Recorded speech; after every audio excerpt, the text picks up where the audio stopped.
Estás escuchando Palabra y Presencia con Jorge Sanabria, trayendo inspiración y motivación bíblica para nuestro día a día.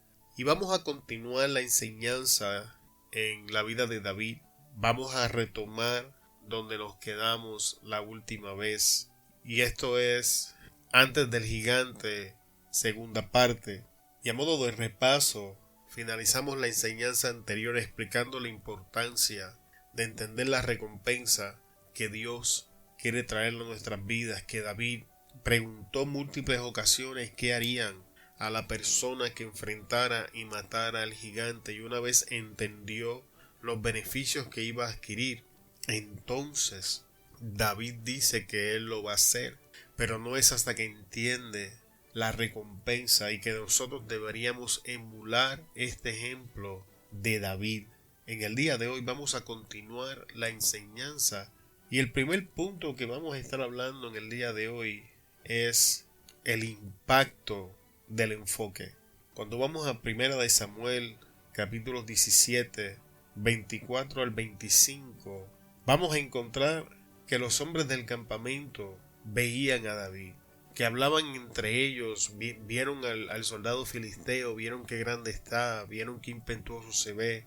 Y esta manera en la que estaban viendo este lugar en donde estaban puestos el enfoque estaba causando problemas con su visión. Sin embargo, cuando pasamos un versículo en 1 de Samuel 17:26, encontramos a David hablando del mismo problema que era Goliat, pero ahora David comparaba a Goliat no en contra de sí mismo, sino en contra de Dios.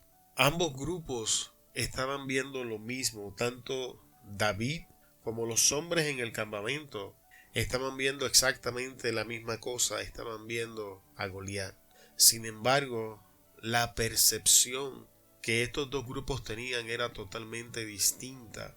Y mi pregunta es, ¿cuál era la diferencia entre estos dos grupos de personas? Y la diferencia era el lugar en el que estaban enfocados. Mientras los hombres del campamento estaban enfocados en David y lo comparaban consigo mismo, estaban enfocados en Goliat y lo comparaban consigo mismo. David, por otra parte, estaba enfocado en Dios y comparaba a Goliat en contra de su Dios en vez de consigo mismo. Recordemos que es el mismo David que escribe el Salmo: alzaré los ojos a los montes, ¿de dónde viene mi socorro? Mi socorro viene de Jehová, que hizo los cielos y la tierra. En Palabra y Presencia hemos invertido una vasta cantidad de tiempo hablando de la importancia del enfoque, y una y otra vez vamos encontrando que el enfoque es importante antes de iniciar una batalla o iniciar un proyecto, porque el enfoque trae la visión a nuestra vida, en aquello que nosotros nos estamos enfocando. Recordemos que el enfoque magnifica aquello que tú le pones al frente. El grupo de soldados estaba viendo al gigante, estaba enfocado en el gigante y enfocado en sus carencias, y por lo tanto el gigante se veía como superior ante sus ojos. Sin embargo, David estaba enfocado en Jehová Dios y en las cosas que Dios podía hacer, y por eso el gigante no se veía tan intimidante. Así que nuestro enfoque va a afectar nuestra visión, y antes de iniciar cualquier conflicto, cualquier proyecto, cualquier situación, antes de comenzar a enfrentar cualquier problema, sería bueno hacer un arreglo de enfoque para realimentar nuestra visión en el lugar correcto y poder entonces atacar el problema bajo la visión correcta. Paso seguido encontramos a Eliab. Nos enseña la palabra que Eliab escuchó lo que David está hablando con los hombres, y Eliab se molesta y entra en un argumento con David. Es por eso que el próximo tópico que vamos a tocar en el día de hoy es conflictos innecesarios y o distracciones, y esta conversación la encontramos en 1 de Samuel capítulo 17 en el versículo 28. Y antes de profundizar un poco más en Eliab y qué está aconteciendo con él, si usted toma su Biblia por un momento y va a Primera de Samuel 17:16, se va a dar cuenta que Eliab, el resto de los hermanos de David, Saúl y el ejército llevaban 40 días acampando. Llevaban 40 días ahí acampando frente a los filisteos. Llevaban 40 días viendo cómo Goliat daba un paso hacia adelante y retaba a la nación, y en 40 días ni una sola persona había decidido enfrentar a Goliat. Todo el ejército había visto a Goliat. Todo el ejército había escuchado el reto de Goliat. Y en 40 días, absolutamente nadie dice yo voy a enfrentar al gigante. Sin embargo, ahora tenemos a un hombre que no lleva más de una hora en el campamento y dice yo voy a enfrentar al gigante. Y ahora tenemos a alguien que le acusa. Cuando usted lee la conversación, Eliab hace uso de ciertas cosas particulares para atacar a David. Y ahora me gustaría presentar ante sus ojos. Eliab representa personas con emociones adversas. Eliab tiene conflictos emocionales al escuchar que David, su hermano menor, dice que va a enfrentar al gigante. Es muy probable que en esta parte me tome un poco de tiempo, porque es importante que entendamos este asunto de las emociones adversas. Volvamos nuevamente al núcleo familiar de David. Eliab es el hermano mayor, así que Eliab es el primogénito. Eliab es el hombre que tiene acceso a la doble porción. Eliab es la próxima cabeza del hogar si faltara Isaí. Mientras David era el hijo menor. David era el pequeño, David era el insignificante, David era el menospreciado. David era aquel que no fallado digno de ser llamado a la reunión cuando llegó el momento de que Samuel ungiera al próximo rey. Y todas estas cosas te dice la visión y el concepto que la familia de David tenía de él. Y es importante reconocer la inseguridad en la vida de Eliab. Eliab se sentía inseguro. Eliab acaba de escuchar a su hermano menor, el insignificante, aquel que él menospreciaba y tenía en poco, decir que iba a hacer algo que Eliab en 40 días no había tenido el valor de hacer: enfrentar al gigante. Uno de los problemas más serios con las emociones adversas es que las emociones nunca se van a presentar o se van a manifestar como lo que son. Siempre van a buscar una manera de proyectarse de otra manera. La inseguridad de Eliab es lo que lleva e impulsa a Eliab a atacar verbalmente a su hermano David. Así que lo que producía la agresividad en la vida de Eliab era su sentido de inseguridad. Y la inseguridad viene acompañada de otra emoción, que es la inferioridad. Tenemos un Eliab que ahora se siente inseguro y reacciona agresivamente ante David. Pero tras bastidores tenemos este sentido de inferioridad operando. ¿Cómo sabemos que Eliab se siente inferior por ese momento a David? Porque automáticamente le pregunta a David qué había hecho con las pocas ovejas que él pastoreaba. La pregunta en sí misma estaba diseñada para minimizar y limitar las habilidades de David. Elías pudo haberle preguntado ¿qué hiciste con las ovejas de nuestro padre? Sin embargo, él se toma el tiempo de enfatizar que la tarea que David ejercía era insignificante porque eran unas pocas ovejas. No era un rebaño grande. Eliab estaba enfatizando y atacando las capacidades de David, dejándole saber que lo que estaba a punto de emprender estaba muy por encima de sus habilidades, que estaba intentando de entrar en una dimensión que le quedaba grande, de desempeñar un rol que él no podía. En mi experiencia personal he podido ver este sentido de inferioridad en un momento dado operar abiertamente en mi vida y en otros momentos intentar de hacerme operar en él.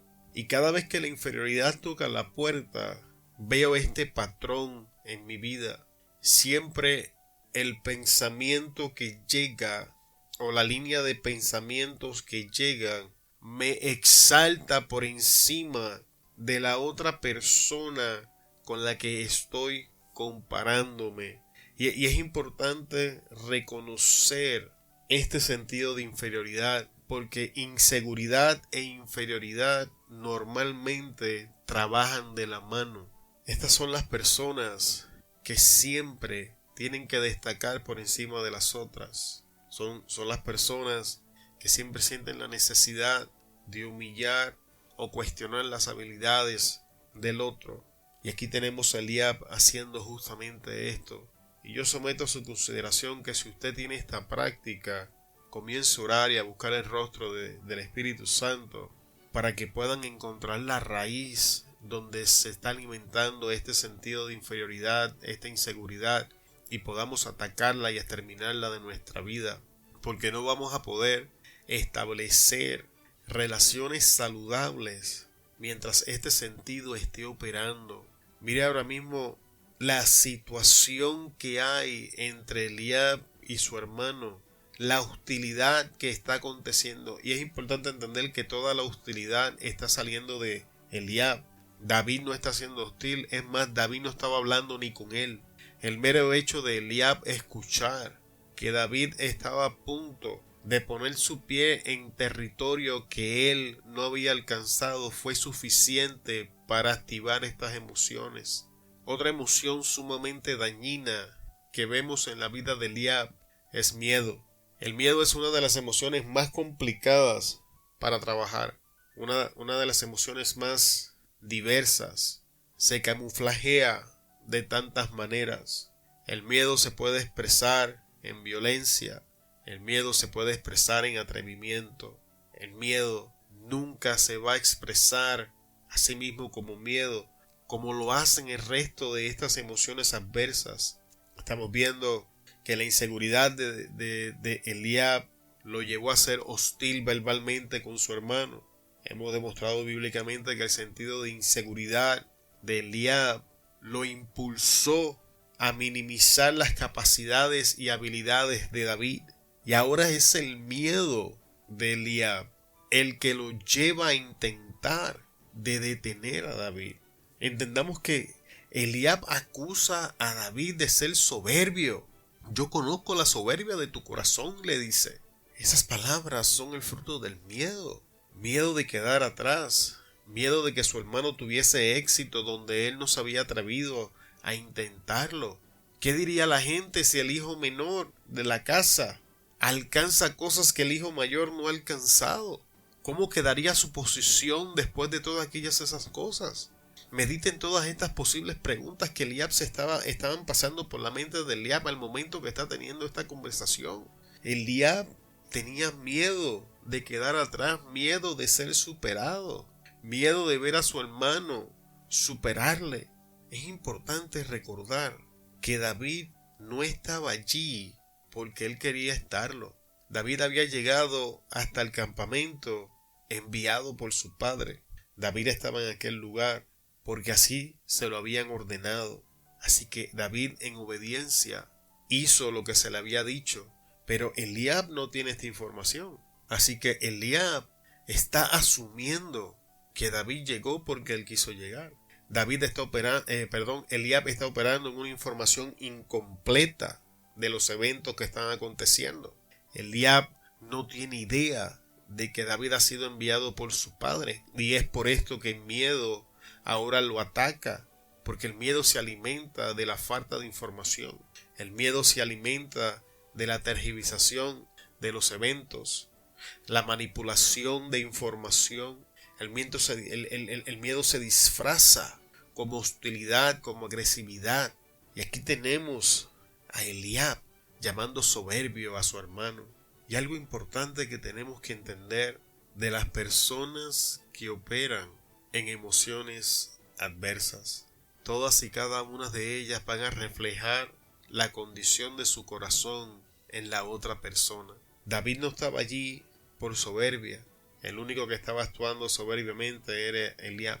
Sin embargo, Eliab estaba reflejando esta emoción sobre su hermano David. Estas cosas es importante que les prestemos atención, porque si nosotros las estamos practicando, entonces estamos manejando emociones adversas en nuestra propia vida.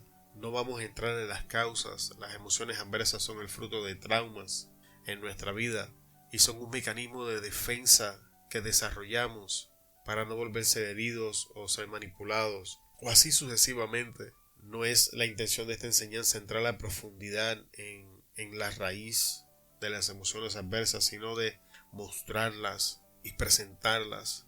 Y es nuestra responsabilidad verlas.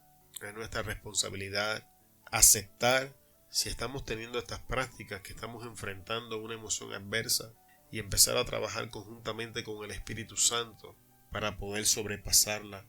Sin embargo, ¿cómo manejamos esta clase de situación si somos nosotros aquel a que nos están atacando de esta manera? ¿Cómo manejamos la situación? David se niega a recibir todo aquel ataque verbal. David dice, no son estos, son simplemente palabras y puro hablar. David no entra en una discusión, por eso es que el tópico se llama discusiones innecesarias y distracciones. Si David entra en una discusión con su hermano Eliab en aquel momento, David no enfrentaba al gigante, hubiese perdido tiempo valioso en aquel momento. Sin embargo, David da la espalda. David se niega a ser afectado, a ser limitado por aquel ataque verbal de su hermano. Amado que me escuchas, no permitas que el ataque verbal de las otras personas te limiten. No permitas que las otras personas tracen cuán buenas o cuán malas son tus capacidades y o habilidades.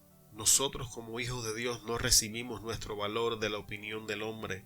Nosotros somos todo lo que la palabra dice que somos. Y nuestro valor proviene de Él. Nuestras capacidades provienen de Él. Somos una obra que está en desarrollo. David entendía estas cosas como un hombre que estaba enfocado en Dios.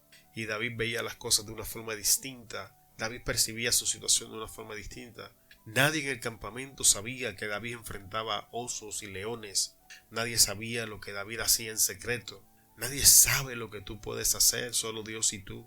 Así que no te limites, no permites que estas palabras de estas personas que triste y lamentablemente están en un estado tóxico en su vida te dañen. La solución al problema, da la espalda y continúa caminando. Da la espalda y continúa en la dirección en la que Dios te lleva. No seas distraído en estos conflictos innecesarios. Te voy a decir algo y es importante que lo lleves en tu mente. No todas las batallas que llegan a nuestra vida están diseñadas para que las peleemos. Hay batallas que hay que dejarlas ir. Hay conflictos que hay que dejarlos pasar.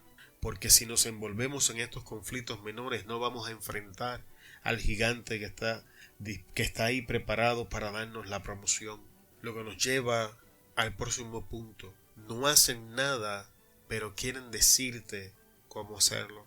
La palabra nos enseña que las palabras de David llegaron hasta Saúl. Saúl lo envía a buscar y David tiene una conversación y entonces le explica que él va a enfrentar al gigante. Las primeras palabras de Saúl fueron: no puedes tú hacerlo. Y todavía presenta razonamientos de por qué David sería incapaz de ejecutar aquella hazaña.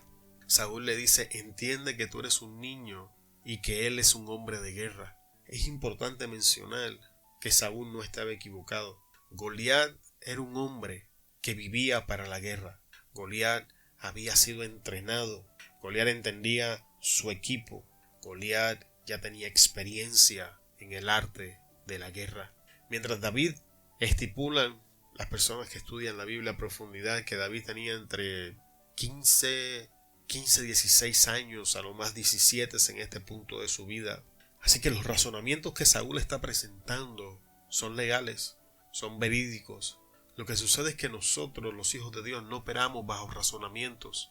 Nos enseña el apóstol Pablo en su epístola a los Romanos, llevando cautivo todo pensamiento a la obediencia de Cristo.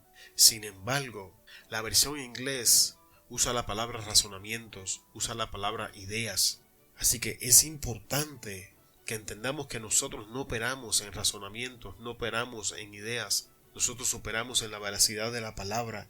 Entonces David automáticamente cambia la situación y le dice: ¿sabes qué, Saúl? Ahora te voy a decir lo que yo no le he dicho a nadie, porque es aquí donde las cosas que vivimos en secreto y hacemos en secreto para Dios destruyen los argumentos. Y es en este momento: ¿sabes qué, Saúl? Yo pastoreaba las ovejas de mi padre, y cuando el león o el oso venían a arrebatarlas, yo iba y las arrebataba de su boca. No solamente las arrebataba de su boca, si tenía que matar al león y matar al oso también lo hacía. Así que tenemos a un joven entre 15 y 17 años que ya mataba leones, que ya mataba osos, que les abrían la boca y le quitaban la oveja.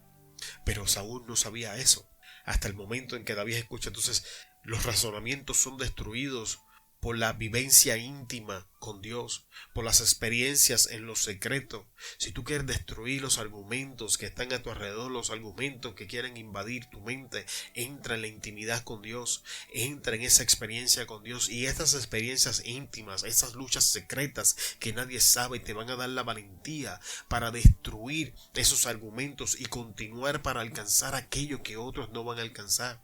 Recordemos que Saúl mismo llevaba también 40 días en aquel lugar y que él no había querido entrar a pelear con el filisteo y estaba ofreciendo recompensa para que otro lo hiciera. Lo que nos lleva a la próxima faceta, viendo Saúl que sus argumentos habían sido destruidos, entendiendo Saúl que era incapaz de hacer que David desistiera. Ahora Saúl le pasa armadura y le pasa espada y escudo a David. Normalmente las personas que no hacen nada quieren transmitirte ideas de cómo hacer cosas que ellos no han hecho. Quieren pasarte las herramientas que ellos mismos no han utilizado, que ellos mismos no saben si van a funcionar. Y ahí tenemos a David vestido con esto, y una vez David lo trata, le dice: ¿sabes qué, Saúl? Esto no sirve para mí, porque tus medios y mis medios no son los mismos. Pero es importante que David tuvo la humildad de probarse la armadura. David tuvo la humildad de tomar la espada en sus manos. David no le dijo que no directamente a Saúl sin primero intentarlo. Así que tenemos dos lados de la moneda. Tenemos primero el lado de que estas personas llegan con ideas y sugerencias de cosas que ellos mismos no han hecho ni están dispuestos a hacer. Pero entonces tenemos del lado de Dios, del hombre de Dios, que tiene la humildad suficiente para intentarlas, y una vez se da cuenta que no funcionan, decirle: muchas gracias, pero esto no funciona conmigo. Sea abierto a ideas, sea abierto a considerarlas, no se aferre a sus miedos, a sus medios, no se aferre a su forma de hacer las cosas. Conozco personas que están tan aferradas a la tradición que no escuchan formas nuevas. Están tan aferradas a su forma de hacer las cosas que muchas veces resisten a la voz del Espíritu Santo. No cometamos nosotros el mismo error. No pensemos que la forma en la que nosotros hacemos las cosas es la única forma efectiva de hacerlas. Estemos abiertos a sugerencias, estemos abiertos a intentar cosas nuevas. Si no funcionan, hacemos como David: ¿sabes qué? Muchas gracias, pero esto no funciona para mí. Y entonces retomamos lo que sabemos hacer. ¿Qué fue lo que hizo David? David le dijo: esto yo no lo he practicado, esto no funciona conmigo. Y entonces se despojó de estas cosas. En este momento de la historia son pesos innecesarios, y ya mismo voy a profundizar en eso. Y nos dice la Biblia que entonces tomó su honda y unas piedras y su cayado y salió a enfrentar al gigante. Y para finalizar en el día de hoy, cuando leemos la historia y progresamos un poco en el tiempo, es importante mencionar que estas herramientas que David en este punto de la historia no pudo manejar, pues él no podía caminar con la armadura porque nunca lo había practicado, no sabía usar la espada ni sabía usar el escudo en este momento de la historia. Pero cuando usted lee más adelante, David se convierte en un hombre de guerra, y David aprende a usar armadura, David aprende a usar espada, David aprende a usar escudo. Hay herramientas que probablemente nos alcancen antes de tiempo, pero sería contraproducente usarlas en este punto. Pero no significa que la sugerencia ni la idea en sí misma sea obsoleta, sino que en este momento no tenemos la capacidad de aplicarlas. Cuando vayamos a enfrentar al gigante, vamos a enfrentar al gigante con las cosas que ya sabemos y entendemos, no con cosas nuevas. Sin embargo, la Biblia nos enseña que David aprendió y se abrió a sí mismo a cosas nuevas. La Biblia no registra que David venció al resto de sus enemigos con honda, piedra y callado. La Biblia nos enseña y nos registra que él se volvió un capitán, que él se volvió un hombre de ejércitos y guerra. Someto esto a su consideración como último punto en la enseñanza del día de hoy. Entre a este conflicto con Goliat con lo que sabe, pero no se cierre a aprender cosas nuevas. Si algo es difícil, si algo es frustrante, es trabajar con alguien que no quiere escuchar ideas nuevas. Trabajar con alguien aferrado a las cosas viejas. Trabajar con alguien que cuestiona todo lo que pasa a su entendimiento, sin entender que son herramientas que van a ser efectivas para las próximas etapas en su vida.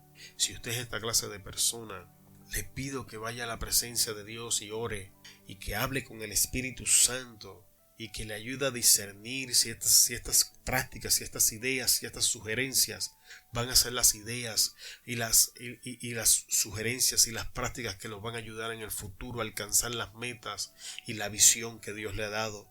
Es posible que nuestro estancamiento, que nuestra falta de progreso, que la falta de crecimiento sea la consecuencia de adoptar nuevas ideas, de poner en práctica nuevos recursos, de iniciar nuevas maneras de hacer las cosas, porque nos hemos cerrado y aferrado a las cosas viejas. Te bendecimos en el nombre de Jesús, te damos gracias por estar con nosotros hasta este punto de la historia.